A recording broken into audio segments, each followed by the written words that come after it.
And welcome everybody to another episode of Smart Money Circle. I'm your host, Adam Sarhan. With me today is one of my favorite people in the world, and I mean that as most sincerely as possible. I first met Leo about a year and change ago in his office in Chicago. He was gracious enough to invite me over. And Leo Melamed, for those of you that don't know, is chairman emeritus at CME. He's the person who literally invented financial futures, stock market futures, currency futures, treasury futures, et cetera, et cetera. Has a career that, if you don't know it, please Google it, because it's way too long and honorable for me to go through the accolades here. But honestly, from the bottom of my heart, if not one of my most favorite people on the planet, sincerely. When I met him in his office, he gave me 2 signed copies of his books, and I still have them, read them both cover to cover. I want to thank you, Leo, for that, and your very gracious invitation last year. Actually, as a side story, before we jump into it, we instantly clicked, Leo and I spent so much time at his office. He graciously gave me more time than it was originally allotted. And I actually missed my flight back home that night. So I spent the night in Chicago and left the next day. And it was well worth it. It was the best flight that I ever missed. Leo, thank you so much for coming on the show. Let me just say that's a grand introduction, and I appreciate what you've said, and looking forward to this interview. Beautiful. So Leo, for those that aren't familiar, can you always just give us a background and let us know a little about your story and how you got involved in the business? Well, make sure that your sound is adjusted, because I didn't know I heard it all. But the background is kind of different than most executives that I know of and that have done well, because I was born in Poland, in Białystok. And I was a child when the Nazis came in and captured us. And I was 7 years old. And my father, who I attribute most of my life to, had the good sense to run, which most Jews didn't do. He was probably the smartest man I've ever met, because he knew enough to leave and then to call on my mother and me to take the last train out of Białystok to Lithuania, Vilna. And without having asked any other questions, my mother did just that. She grabbed me and whatever clothes she could think of for the next day or two, which ended up being 2.5 years. Wow. But she took me, and we took a train that I will never forget, because the whole thing was bedlam, and it's an amazing story. And she's a brave woman that took her 7-year-old, grabbed him and said goodbye to everybody, and that we would see them in a week or two. We never did, unfortunately, ever see them again. And so I have a different background than most executives, as you probably realize. But I owe it to my parents. Listen, I didn't have anything to do with the escape. It was just my parents that did it. And mostly my father, who was a prominent Jew in a world that had a lot of anti-Jewish history in Poland, but they were trying. And I thought that in the long run, they were really trying to assimilate the world population and have them live jointly. So still, Hitler captured all of Poland. And my father, who was a Bundist, that's an organization, a socialist Jewish organization, very anti-communist. And so when Stalin captured Lithuania, we weren't really free of anything, because my father was well-known anti-communist, having written and spoken against the communists, and therefore he had to run away again and hide in the forests, while my mother and I sort of lived in Vilna for a while, a long while. So, it was a hairy story, very dangerous for my parents. And that danger, I imagine, spilled over to a child. And so I recognized that life wasn't normal, and it wasn't. Well, with that introduction, I'll stop. So no, this is fascinating. So I know there's a lot of gems of wisdom that you've learned in those formative years. One of which you told me the story about understanding the value of a currency or a unit of measure, if you will, when you went to go buy the bread. If you don't mind explaining that story, we'd greatly appreciate it. I will do that. Right now I'm trying to find the sound at my end. Okay, take your time. Maybe make it a little more, but no, if I do, I may screw up the whole thing. I'm not going to do anything. I can hear you, but the story is a very interesting one. Of course, a lot of it is conjecture, and some of it is logical, and some isn't. But when we first entered Lithuania in Vilna, my father and mother were both teachers and by profession. And their biggest concern was that now I wasn't going to school, which wasn't really true, because they enrolled me in every school I could possibly get in during that period of time. Actually, I covered 6 different languages, I think, in a period of 2.5 years. Wow. But my father, who was a mathematician, one day sat me down and he showed me a paper currency and asked me if I knew what that was. Well, I did. It was a zloty. The zloty is the currency, the unit of currency in Poland. So I, of course, knew that. And I said, it's a zloty. And he said, yes. And then he held up a different one. And what's that? I looked at it. Of course, it wasn't a zloty. I knew that. So I said, I don't know. And he said, well, that's a lita. The lita is the currency of the Lithuanians' currency. And how much do you think they're worth? So, this is high finance to me. And I said, the same? And he said, well, that's what the government says, but let's find out. Mm-hmm. And he took me by hand and we went to a bakery. Lithuania was still normal. Right. It hadn't yet been captured by either the Russians or the Germans. So that's why he had my mother and brought us over there. He thought that would be safer. Mm-hmm. So we went to this bakery, and my father said to the baker, how much for a loaf of bread? They spoke in Russian. At that time, of course, my first language was Yiddish. Mm-hmm. That was the language of most Jews. And the second language, of course, was Polish. So right. I had 2 languages. But my parents, they also spoke Russian. And Russian, if you know Polish, you can transmute some of it to Russian. And so the baker said, 1 zloty, one lita. Mm. And my father said, okay, we'll take it. So the baker wrapped up the loaf of bread and handed it to my father, and my father handed him a zloty. Right.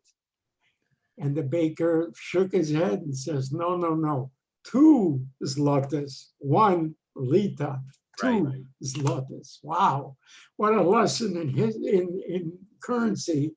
And my father explained that the only way you really know what currency is worth is in the marketplace. We went to buy a loaf of bread, you found out that it costs 2 zlotys and only 1 liter. And obviously, it's the same price, but it's the currency that is valued differently.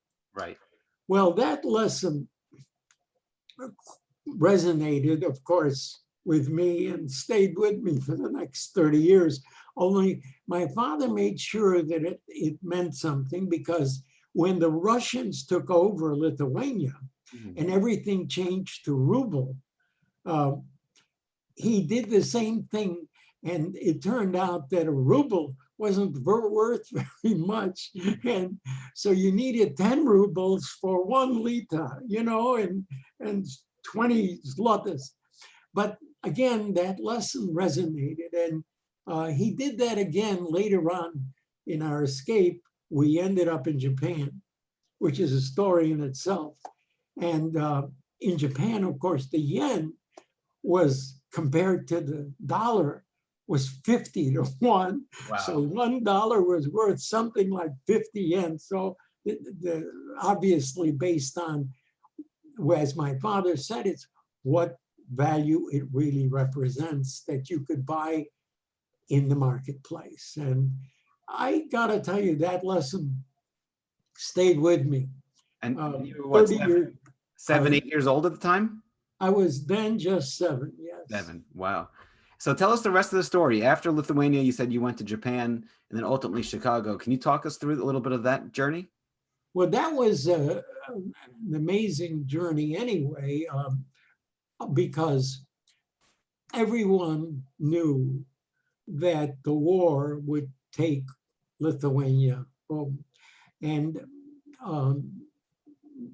as it happened, Stalin took over all the Baltics at a time when Hitler attacked Russia. And so we ended up under Russian rule. And my father was in danger because of what I've explained. So, and everybody knew that it wasn't going to end with just Russia because, as my father said to me more than one time, we're dealing with 2 madmen, Hitler and Stalin, and you don't know what they're going to do, but they're both nuts. He spoke in Yiddish to me. So, all the refugees, of which there were about 10,000 of us, wanted to leave, find a way out. And there was no way out. But what developed is a historic condition that the Japanese consul general in Lithuania, whose name was Sugihara, was asked if he would give visas to go to Japan from Russia. And he saw no reason not to. So he wired his office in Tokyo and said that he was about to issue a 10-day visa, which is a transit visa. If you remember Casablanca, the movie, that's the visa that they were talking about. Well, this was a 10-day visa that whoever owned it could spend 10 days in Japan. The 10 days in Japan ended up to be many months, but that's what it was. And his office in Tokyo said, no, don't get involved. We are allies to the Germans, and they don't want us to get involved in the Jewish issues. Well, Sugihara didn't understand that. And he wrote back to the Tokyo Foreign Office and said, but these are not criminals. They are just people who happen to be Jewish, but why can't I give them a 10-day visa like I do to others? Right. And the Foreign Office of Japan said, no, don't do it. Well, he tried 3 times, and after the 3rd no, he spoke with his family, which was his wife and 3 little children. The oldest was 5 years old. And his name was Hiroki. That's important to understand because I was just 7.5 and he was 3.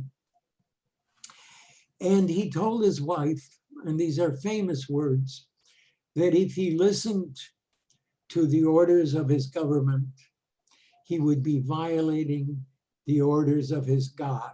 He had by then become a Christian.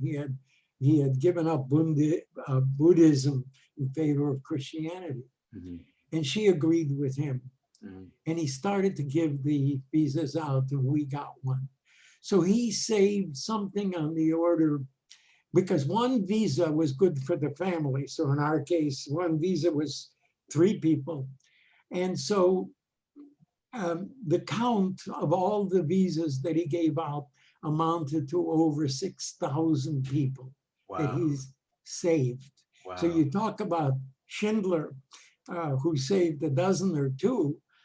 These were great humanitarians, Right. and he had to turn off the orders of his own government to do what he thought was right. Mhm. It's really a lesson in humanity, that one person can make that kind of difference. And, you know, No. so we ended up with the visa, but now you had to do the real trick. The real trick is, how do you get there? Mhm. That was not easy. If you know where Lithuania is and you know where Japan is, Right. you have to, the only way to get there is across all of Siberia. And that's a trick and a half. And so the long story short is, we spent several weeks on a train on and off getting to Vladivostok, which is the seaport on the Japanese Ocean of Siberia. And we crossed into Japan. It was harrowing. It was, my parents never knew if we were going to make it or not. And first of all, my father was now being chased by the Gestapo because they came to look for him in Bialystok Right. when he had just escaped. And then the KGB came after him because he was an anti-Stalinist. Well, the long and short of it, it's a long story, and I've written a number of books about it. And we ended in Japan together with 6,000 other refugees. Wow. Think So about that. that's the short Yeah. end of this story. 6,000 refugees. How many offspring? That must be tens of thousands of people. No. You mean now? Now, At yeah. that time, Yeah. he handed out about 2,000 visas Okay. that represented 6,000 individuals. Okay. What that represents today is, like Who you knows? suggested, Right. perhaps a million people, who knows, with the grandchild and great grandchildren and so forth. But Beautiful. he was, of course, one of the righteous that the Yad Vashem declared, of course. And I made sure that the United States Holocaust Museum did declare him one of the righteous as well. I had a lot to do with the creation of the United States Holocaust Museum because I owed it. It's a legacy. No, it makes perfect sense. So just to help people understand, so you finally made it to Japan, and then you spent several months in Japan, and then what happened afterwards? Well, everyone applied. Like the visa was only good for 10 days. Of course, nobody was, really literally 10 days there, but they were many months. We were many months there. And every one of these refugees, including my parents, of course, applied for permission to enter any country Okay. that was safer. Everybody, of course, wanted to go to the United States. That was known as the Golden Medina, the golden country, of course. But you were a refugee. You made many applications almost anywhere. As it turned out, only a handful got to the United States, and there were many that got to Argentina, Australia, and over 1,000 got to Shanghai. Okay. And lived through the war with the United States and Japan in different environs. So by the time there was war when Japan attacked the US, that was in December 7th, 1941, which of course all children know, and I knew very well. but we were safely in the United States by that time.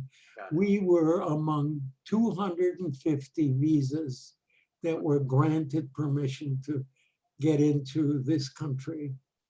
And the reason is that because my father was a leader in the Bund organization, the AFL-CIO, which was the labor movement in the United States, handed the State Department a list of 100 endangered people.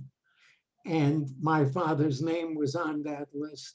Wow. And so the State Department, I have a letter saying by the State Department, if Isaac Melamedovich at that time and Fagel Melamedovich, my mother, and their son Label, that was my name, are in Japan, give them immediate passage. They Wow. are in danger. And so we were very, very lucky. We ended up in the United States in April of 41 before the war. Wow. That's fantastic. It's absolutely fantastic. Talk about luck, huh? Yeah, unbelievable. I mean, that's luck in times 10, right? It's unbelievable. Yeah. So you make it to the United States. Did you go directly to Chicago, or did you end up somewhere else and then end up? Well, my mother had a sister in New York, so we ended up first in New York. But my parents, who were well-known Jewish teachers, were immediately offered jobs in the Jewish schools around the country. They took the ones that were in Chicago. Okay. And that's why we ended up in Chicago within about 6 months, because I entered grammar school in, I think, fourth grade, according to my age. By then I was 9. Okay. And of course I had not really learned anything in between except language. I learned lots of language stuff. I even was in a Japanese school learning Japanese. My parents were teachers, and that's what teachers do. They put their children into schools. Right. And we had to suffer as a child with all those languages. Yeah, but you learn life skills, the value of the dollar, the marketplace, the currency, how to interact with people, and danger, risk. I mean, these are priceless lessons in your formative years. I can't even fathom the journey, let alone the experience thereafter. So you end up in Chicago, you're 9 years old, and that's where you guys settled down. Is that correct? And I entered public school, like I said, in 4th grade.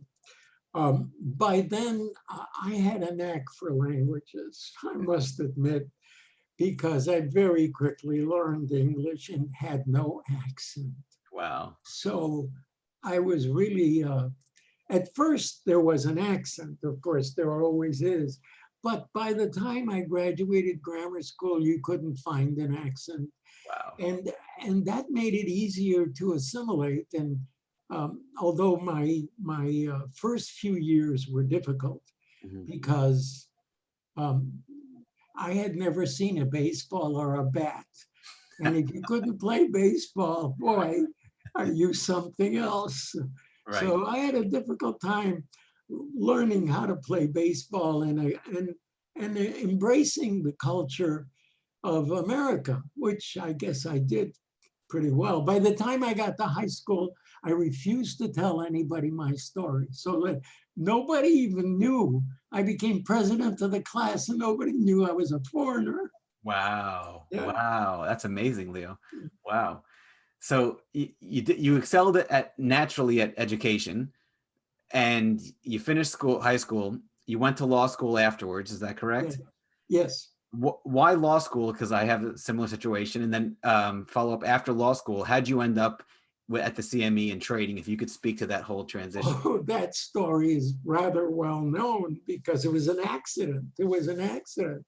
I ended up at John Marshall Law School, a great law school of the city, and I owe a lot to that school because I think law school teaches you a lot, and it teaches you to think, and so I highly recommend law as an educational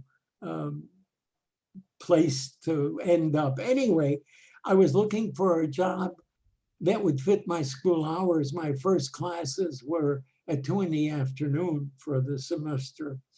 And there was a advertisement that my friend called me to said, look at the Tribune today in the personal ads, there's a job that's wanted by a law firm, and that's perfect for you. So I looked, and sure enough, it was a law firm. It was called Merrill Lynch, Pierce, Feder, and Bean, you know. But a long name like that for a 20-year-old, you You don't know any better. can't believe it's a Right. law firm. Anyway, I of course got the job, but when I entered the Chicago Mercantile Exchange the next Monday and found out that this was no law school at all, it was a market, I fell in love. Wow. And I never left the Merc, even though I finished law school and I practiced for some 6 years trying to do both, be a trader and a lawyer. I found out you couldn't do that. No. So Leo, when you went to go for that application, for the job interview, excuse me, what was it at the interview that, I mean, I'm sure, did you show up on Monday at the Merc right away, or did you go for an interview Oh, beforehand, no, or how no, did that work? they had an interview place. Their office was in what happens to be the Chicago Board of Trade building. Okay. And so that's where you were supposed to go. And I gathered that that was their employment office, I thought, you know, because Right. it wasn't the law office. And the reason I got the job, I thought, was because I was a student in law. That gave me some presence. And so they said, okay, show up Monday at 110 North Franklin. Oh, I assumed that was the law firm. And it wasn't until I went there, it was 8 in the morning, and saw what I saw. People shouting, running around. I had no idea. It was a world, it was like Alice in Wonderland Right. to me. Right. But whatever it was, I said, I want this, whatever it is. And I, of course, got the job. So it was love at first sight. I mean that more or Love at less. first sight. Wow. I And it love paid that. $25 a week on top of love.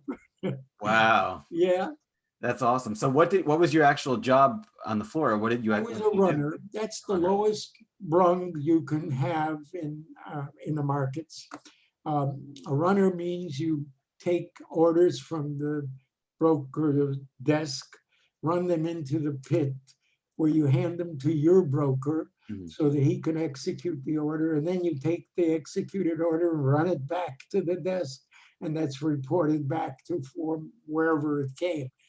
But a runner also becomes a part of the broker's responsibility because he's got to remember what the broker has in his deck that he's holding, and he's got to help him out. So there's a lot to being a runner. And I graduated from that to a phone clerk very quickly. And eventually I talked my father into lending me $3,000. Mhm. And I got to tell you, this man was unbelievable because he said, you're a lawyer. You're going to be a lawyer. I don't want anything to interfere with that. And I promised that it would not interfere. I would end up in law school as a lawyer, but I wanted to be a member of the Chicago Mercantile Exchange. Mm. And it was $3,000. And he showed me his savings account, which is all they had, $5,000. Wow. And he lent me the $3,000, which I'm sure he thought he'd never get back. And I bought a membership. I had to wait till I was 21 to get the membership. I was Because about to ask, how old were you at the time? 20, I had to wait till I got the job, I was only 20, 20. you know, I entered law school. But at 21, I was a member of the Merc. I was still not trading. I was still, I was a phone clerk, but I had more obligations. Got it. So Merrill Lynch was my employer. Understood. So you worked out, I mean, needless to say, it worked out very well. So can you talk us through at the time the coup that ensued and why being a lawyer helped propel you to the top of the Say that world, so to again. speak? Yeah, can you speak a little bit about the coup that subsequently ensued, or not the official coup, but what happened with the power struggle within the Merc and how you emerged to become Well, leader? this was the old market. Nothing that resembles today's CME Group. Just the name is still the same, but at the time, it was not a very good reputation. It was known for manipulations and all kinds of shenanigans that went on. And there was a group that developed to try to change the Merc into something better. And of course, I was the only eventual lawyer, actually, to Right. be in that group or to be open. And I became its leader. And so I convinced them that what we had to do was change the quorum requirements for a meeting. The membership of the Merc at the time was 500, and it took 300 people to have a qualified quorum for a meeting. Of course, that's ridiculous. It was intentional because the organizers of the Merc didn't want any changes or interference. They were doing okay for themselves. And so I convinced this group that we had to start the revolution, so to speak, by changing the quorum requirements. Otherwise, you couldn't do anything. Yeah, there's no And it power. was a big proxy fight. And I had two compatriots. One was Bob O'Brien, who today's firm, RJO, that's Robert J. O'Brien is what it stands for, is still one of the big firms at the Merc. And Bob O'Brien and I became best of friends. And he and I led the revolution. And the guy that we employed was a guy named Kenneth Burks, who was the Merrill Lynch broker at the time. And more or less our age. I mean, I was young for this world that they lived in, but more or less of one age. And he got, because he was a Merrill Lynch broker, got the proxies together, and we beat the old guard and changed the quorum requirements to 100. Wow. Now we could operate. And Right. that's what began my political career at the Merc. I love it. And how old were you during that time? Well, I bought the membership, I was 21, and within 3 years, I was a lawyer too. So I was, but I had a major problem. Don't forget, I gave my father a promise. Right. That and so I wasn't going to cheat on that promise. He gave me $3,000 when he couldn't or shouldn't have, and so I opened an office and became a lawyer and tried to do trading as part-time. I got to tell you, there is no such thing. And it was very, very difficult, but I had a love affair. And after about 6 years of practicing law and doing very well, I did very well. So much so that I could get married, buy a house in a suburb, and drive a Corvette. You know, the law firm was successful, but I was very unhappy. What kind of law were you practicing? Well, everything, bankruptcy, divorce law, personal injury, whatever came in the door. Got it. We were expert in. Maury Kravitz was the name of my partner. And it was called Melamed Kravitz. And we did very well, but I was very unhappy. And I wanted to be a full-time trader so I could really learn whether I could trade or not. It's a very hard thing to do, to trade. And so eventually I had to make the decision. I kept my promise, but I had a love affair and I had to go with my first love, which was the Merc. And I left my partner and went to become a full-time trader. In your mid-20s? Oh no, this was by then I was 30. because I had practiced law for some 5 or 6 years. And you were still a member at the CME? Oh yeah, once you own a membership, you're a member. Like you never sold it, right? You kept it. I never sold it. Got it. I And then still have it. perfect. That's probably the best trade ever, right? Yeah, well, it's a good trade. One of. So you go back in to be full-time at the Merck. And by the way, you were trading and practicing law before the internet, just for the viewers that are watching. No I was trying to do both. Right. Very hard. Yeah, very tough. So you would go back into the Merck full-time. And is that when you did the quorum to 100 and decided to do that? No. That I did while I was in law school. Okay. Yeah. It wasn't till later, because the quorum requirement now gave you a path to change, but you had to have the guts and willingness to do that. And that takes leadership. Mm-hmm. And I became that rabble rouser at the Merck that led the Merck to change many, many things. That was after I gave up the practice of law. Yeah. So I was about 34, 35. I became chairman at the age of 36. So wow. We're talking about the youngest chairman they ever had or will ever have, I guess. For sure. But the floor traders and the members trusted me, and I led them through the growth of that institution. It became what it is today. Just a behemoth. I mean, I don't think anyone has had that kind of success during those of growth. So right away, hats off to you. Thank you. If you could speak to Leo, you said trading is hard a few minutes ago. I know we both have we have many things similar, but one of the things we have similar is our psychological aspect of trading. If you could share with the audience a little bit, some of that hardness and what's required from a psychological standpoint that's needed to be a successful trader. I think you got it right. It's very hard. I don't recommend it to a lot of people because you have to learn market law, and it's dealing with risk. Now, you could say I dealt with risk as a child from the time the Germans captured us, and it's true. So maybe there's some of that I learned, or at least was willing to live with, because that's what a trader does. He lives with risk.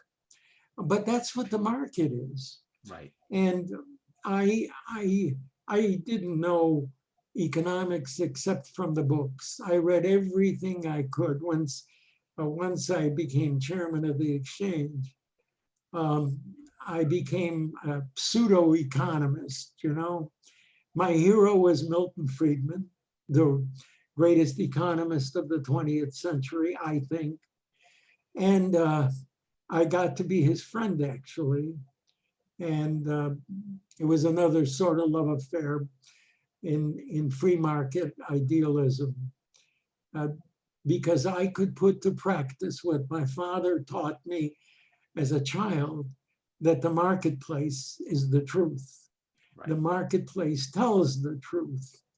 And I realized that I, as chairman, could build this exchange with ideas. One of them was finance. Mm. There was no financial commodities. The Board of Trade traded in grains, mm-hmm. and the Merck, Chicago Merck, traded in, pork bellies, eggs, butter, cattle, agricultural stuff. And at some point, I'm still chairman, I said to myself, so why isn't there any finance in futures? It seemed to me, having learned a lot of economic theory, and that it should fit. But the board of directors that I had, I was in my 30s, as I told you. They were in their 130s at the time. So it was a little difficult explaining, but as young Turk, that's what they called me, right, was thinking, how stupid is that finance in futures? Are you kidding me? That's no. Wow, I'm shocked. So And they were in the business. They're directors at the CME. You came to them with this idea, and they said, no, it's not a good idea. they said it's absolutely not plausible. Wow. Commodity futures were just what they were, commodity futures. And you can trade the grains and you can trade other things, but it has to be in agriculture. But I didn't believe that Oh, because it didn't seem to me that that was true. And also, I had another thing going is that I thought it would work better in finance. You don't have to deal with weather so much. You don't have to deal with transportation costs, right. other elements. And I thought that there was a big market in finance, but I had to overcome the attitude of there were 12 governors, including me, and I needed 6 total votes to win, besides me, Right. so that it would win 7-5. Right. And they wouldn't go for it. Wow. They said I would bring the exchange down. It would be the laughing stock of the world. Oh. This Mercantile Exchange is trying to do what?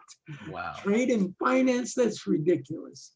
So I didn't know how to convince them, and I decided that there was maybe one path. I needed a main economist in the world to tell them that my idea was a good one. And of course, that was Milton Friedman, right. who by then, at least he knew my name because I was chairman of the second largest exchange in Chicago. And so I met with him in New York for in the summer.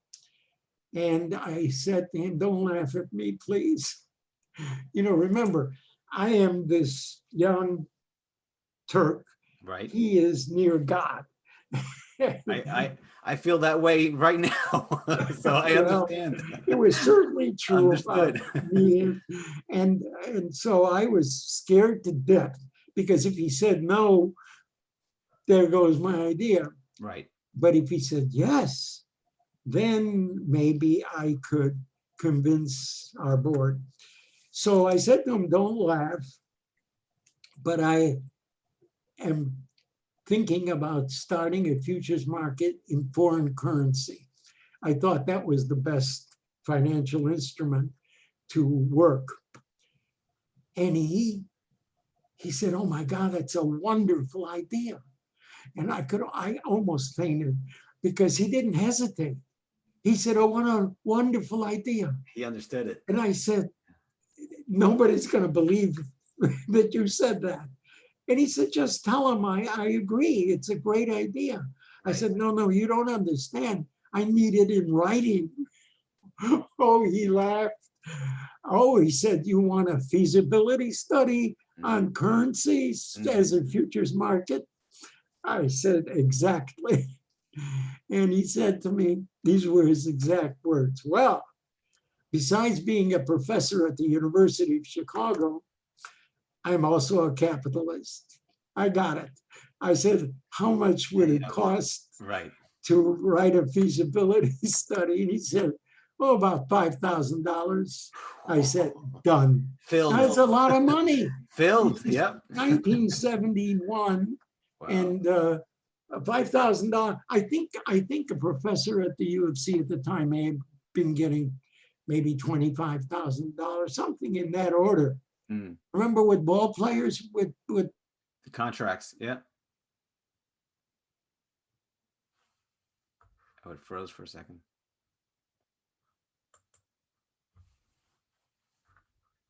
Yeah, sorry about that.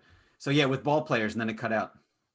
Oh, I just was doing a comparison of what the money changed then and now. Anyway, we made the contract, and he, something like 20 days later, I had in my hands the feasibility study by Milton Friedman, and I could use that and did to prove to our board that it wasn't this Turk. Right. And that's the beginning of the real story of the Chicago Merc, that today does something on the order of 80% in finance, because Wow. from currency, I went to every aspect of the financial realm and made futures markets. Of course, I was copied later by the Board of Trade and other exchanges too. You know, an idea can't be patented. So, but we were first, and that counts a lot. Huge. And so by being first and being right, because the currencies market thrived. And the next thing I knew, I was in interest rates. And then after that, I was in stock index markets, which really put us on the map. And today, the CME Group is the most successful futures exchange in the world. Yeah, no, I mean, it's absolutely fantastic. And what an honor. What an accomplishment. Multiple accomplishments. So from this time you had the idea from inception until it was actually realized and the futures were started to get traded, how long did that take you? Not that long. Wow. The idea was born in about 1970 in my head, because the fixed exchange rate, which was known as Bretton Woods, which was in existence since the end of the World War II in 1945, was crumbling. You could not have a fixed exchange rate when information was flowing by the minute. Right. In 1945, when it was first organized, it took a week or two for information to be understood and reacted on. And now in 1970 or late 69, the world couldn't live with that, and I knew it. And that's what gave me the idea that my first financial market would be currencies, because it can't live in a fixed exchange rate environment. Understood. And so that idea was born in about 1970, and it took me 2 years to do everything that possible, including Milton Friedman's feasibility study. And we launched the first market. I created a separate exchange for it called the IMM, the International Monetary Market. In 1972, it launched the first currency market. And then after you had the feasibility study, did the directors that were saying no, did they flip automatically, or did it still require some persuasion? Well, once I had the feasibility study and they all read it, I had the 7 votes for sure. Okay, Actually, great. it went unanimous because everybody was afraid I might be right. Wow. Yeah. That's amazing. So you have the currency futures, and you get into interest rates, you get into stock futures, and of course, it just explodes.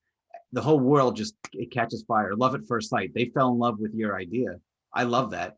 And then all of a sudden, the CME just gets propelled to a different level over the next several decades.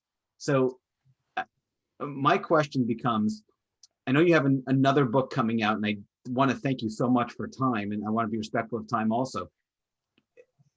Looking back on your fantastic career, before we jump into the book, are there any lessons, evergreen lessons, that you would like to tell yourself if you go back to your younger self when you were 30 getting started, or telling the audience that the next young Turk listening or watching the show could take? What are some lessons that you'd like to share that are timeless? There are many lessons, both as a trader. There is a great deal of lessons that I learned. I wasn't the greatest trader in the world. I don't claim to be, but I was successful. I'm still trading, and I'm still standing, still standing. Remarkable. Remarkable. There was something else that was going on in my head that I think is a bigger lesson. We were always open outcry, okay? From the day that I first walked on the exchange to the day that we launched interest rates and whatever, they were traded by shouting in a pit. Right. And I, at some point in the early 1980s, Globex, yeah. And I believed it was the only way you could really trade. I mean, you could create a market, eyeball to eyeball, bidding and offering to each other and having orders to bid and offer. But I realized that technology was changing the entire world. Mm. And although I had once written a paper saying that the only thing that could work to create liquidity in the market was through open outcry, I knew I was wrong. Wow. I knew that technology would provide a better forum. And now I had to convince not just the board, I had to convince 5,000 traders to adopt an electronic trading system in place of open outcry. So the lesson here is you can make a mistake, but it's if you admit it and do the right thing, you can overcome the mistake. Right. I believed in open outcry, but I realized I was wrong and that technology would provide a much faster, much better, and much more fairer system of transactions. And I had to face up to the murk. And from 1986, the next 20 years, I spent transforming the exchange to Globex is the system, the transaction system that I launched. And with the help of Reuters, which was the communication company that I used to build the Globex system. And so the lesson here is free market ideal. I don't think in any other country, if you're wrong like that, you could turn around, admit it, and then win. Right. America is the greatest country and economy in the world because it's a free market ideal. Your thoughts are allowed whatever legally they can provide. Right. That is the biggest lesson I ever learned. And if you want to know who's the biggest patriot in the world, you're looking at him. Right. Because of that ability of free market ideals, not just capitalism. This is much bigger than capitalism. Sure. It's what allows you to think and invent and innovate. Do you know that in the 20th century, 70% of innovations happened in America or by Americans? Wow. That's right. 70%, including, all the big ones that Everything you've done. Yeah, Microsoft and stuff like that. But Right. So I fought for 20 years to prove that I was right. And of course, what that did was create volume. You can't possibly trade in a pit No the way. amount of volume you can electronically. I mean, there's no comparison. Not How possible. big a pit can you build? Right. How many people can you stuff into the pit? Can't do it. In electronic digitization, there is no limit. Right. And so eventually the entire world changed from open outcry. Our world changed from open outcry to electronics. And today, of course, it all is electronics. Wow. I love that story. So you actually wrote a paper saying open outcry is good, electronics is bad. What made you realize that fundamental thesis was wrong? I wrote the Hofstra Law Review asked me to write an article. This was in the 70s. So in the 70s, what did I know? I knew, you know what a window was? That's what you looked through. Right, exactly. You know what a mouse was? It was a rodent. Right. There was no, it didn't exist. Yeah.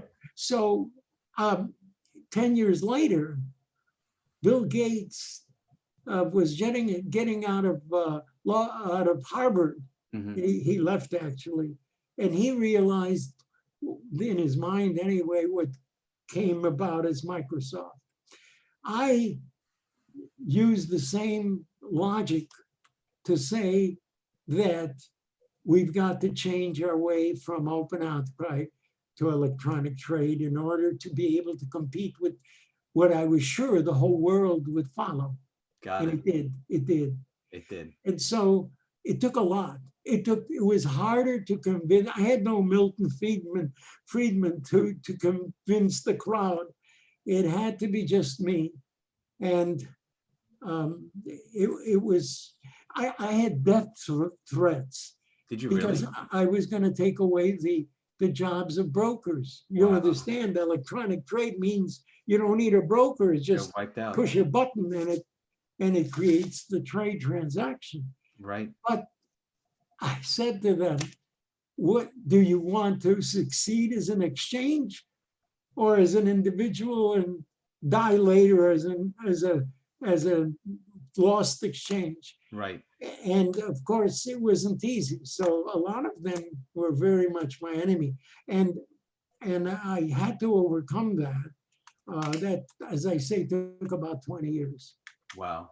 And then when you were going through that, what was the board of directors when you first introduced the idea of Globex and Well, electronic? the board of directors by then I was still the leader and I changed titles. So I had all kinds of time. Some called me emperor, but the board was okay. The board understood what I understood, but it was the floor crowd that didn't.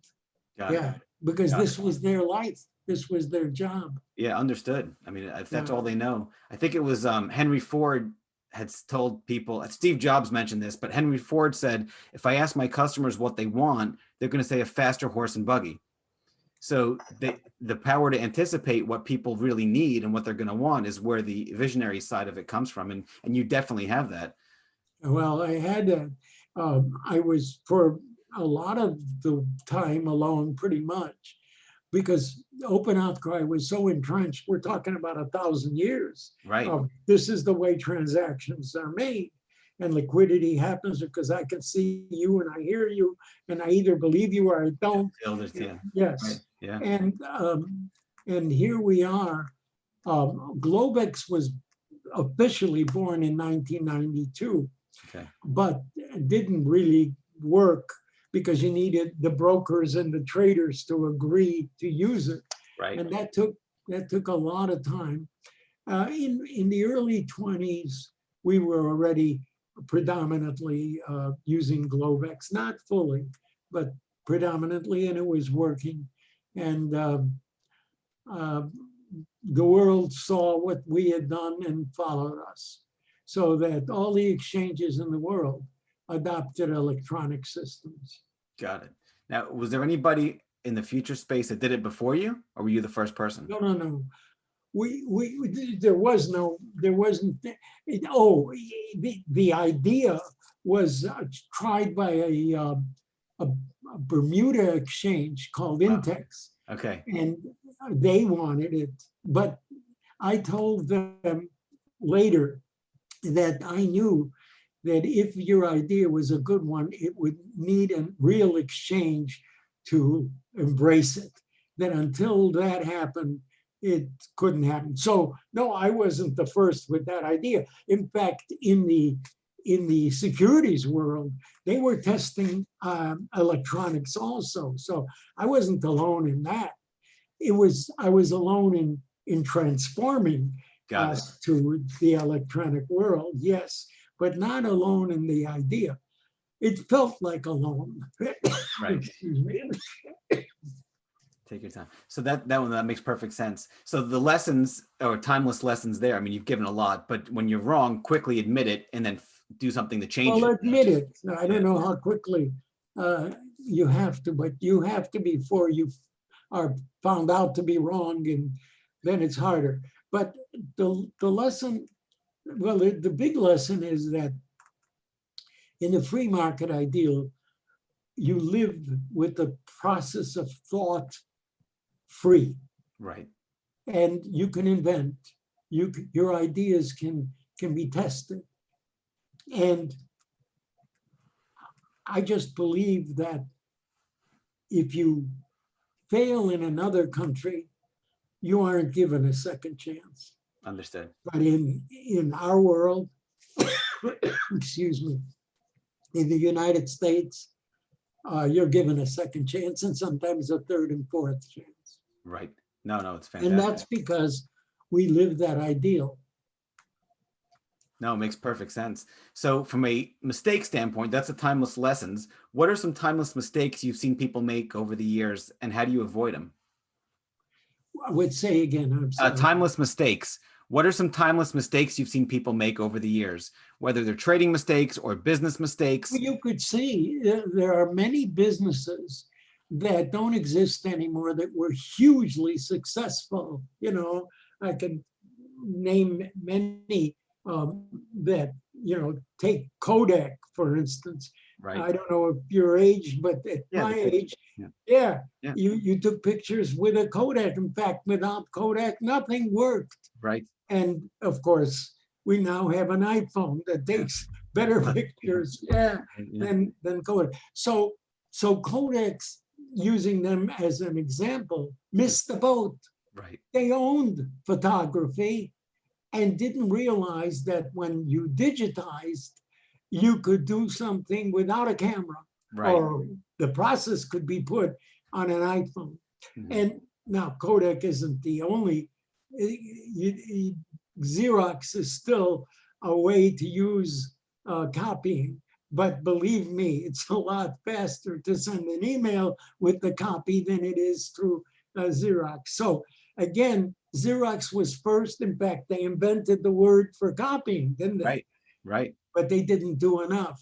And Right. so they lost out. This goes on and on through history. Right. In the book that you kindly mentioned, the book is called Man of the Futures.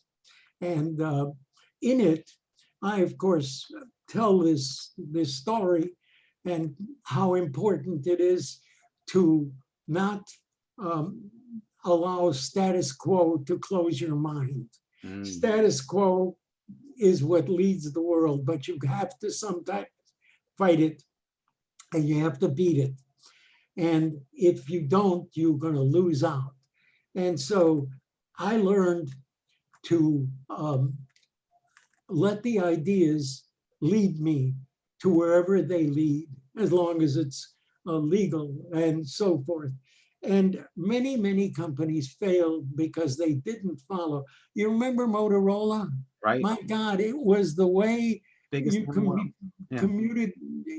communicated and you heard everything. Motorola, where are they? Poor guys. BlackBerry, same thing. BlackBerry's gone. BlackBerry's another good example. There are so many, and they owned the world. Don't think they were nobodies. Right. Motorola owned the radio and the transmission of sound. So they just did not watch or listen or look for change because they were satisfied with status quo. No, you must be always open to new ideas and follow the direction the market leads you. I love that. And then from a trading standpoint, what are some mistakes, common mistakes you see people make, and how do you avoid them? It's similar. It's a similar mistake of the good trader knows that he's got to be out of the market with his false position as soon as he realizes he's wrong. Right. If he doesn't and remains with status quo, you know where he's going. It's called decay. Game over. Yeah. That's right. So it's a similar kind of lesson. That's the most important lesson you could give a trader. Listen to the market and be willing to admit that you made a mistake when you bought that stock or you sold that idea or whatever. Right. But watch out. And that is the biggest lesson for a trader to understand, to admit when he's wrong and go in the other direction or a different direction. Right. No, and it's hard to do. It's hard to do when it's your money and you have invested a lot in it. And then suddenly you realize, hey, you're wrong. Right. And you got to be willing and have the guts to admit that to the world, because most of the world is watching. Right. And then you come back again and you're wrong again, and you come back again, swing the bat again, come back That, again, wrong again, and then you hit it or do it that's 10 right. times, whatever. Yeah. No, that's great. That's really good, Leo. Thank you for that. So the book, if you can speak to a little bit about the book, tell us a little about what's coming and how people can buy it, and anything that you'd like to speak to. Well, We'd love to hear about Adam, you did such a great job. They don't have to read the book anymore. it. But this book does more than just tell. Obviously, it tells my story from the time I was captured and escaped to my leaving the leadership of the exchange and being chairman emeritus as I am. But in between, it tells the various episodes that occurred in this success story. You don't just press a button and go from where I was to where it is. You could live through all kinds of difficult situations. The stock market crash of 1987 almost killed the Merc.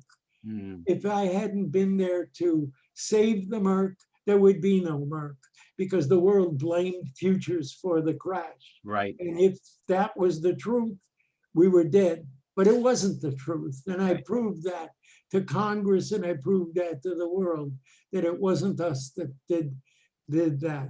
The transformation from open outcry to electronic trade, let me tell you, if I didn't lead the CME in that direction, I don't think there would be a CME. That was the biggest transformation possible for an exchange. And I knew that others would know that. And so if we weren't there and prepared with an electronic system, we would be Kodak. Yeah, Kodak, right. So the book goes into the many episodes describing when I faced something that looked like I can't win. And what you have to do is find the way to win in spite of the situation. And I give a number of these episodes so that the book teaches the reader the things that were required to bring the CME Group into what it is today. And there are things that I had to do there are things I had to do that are in retrospect. I have to look back and say, did I really do that? Right. And the answer is yes, I did. So it's an interesting book. I think it's fun, but you did cover most of it. Well, thank you kindly, Leo. I mean, it's always, you've been extremely gracious with your time. You're, again, one of the best people, smartest people I've ever met. I strongly recommend, in closing, reading all of Leo's books. Here are two of them. The third one's coming out soon. When it does come out, I will be the first person to buy it. The new one, as I said, is called Man of the Futures. And it really is a great, I think it's a great book. I'll definitely be reading it. Leo, I can't thank you enough for your time. And hopefully next time we get together, it can be after COVID passes and it'll be in person again. And I look forward to seeing you. Hopefully, let's make a date for that. All right. Thank you so much, Leo. Thank you.